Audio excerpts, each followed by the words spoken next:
నమస్కారం. ఘంటారావానికి స్వాగతం. ముందుగా ప్రధాన అంశాలు. 100 రోజుల పాలన వేళ నామినేటెడ్ పోస్టుల భర్తీకి సీఎం కసరత్తు. కష్టకాలంలో పార్టీకి అండగా ఉన్నవారిని వరించే అవకాశం. గుంటూరు వాసుల్ని బెంబేలెత్తిస్తున్న గుంతల రోడ్లు. ప్రాణాలు అరచేతిలో పెట్టుకుని ప్రయాణిస్తున్నామని ఆవేదన.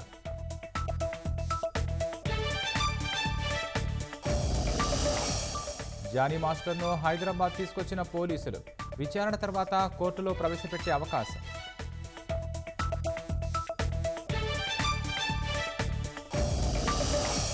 కోల్కతాలో పాక్షికంగా ఆందోళన విరమించిన జూడాలు. కేవలం అత్యవసర సేవలు అందించనున్నట్లు వెల్లడి.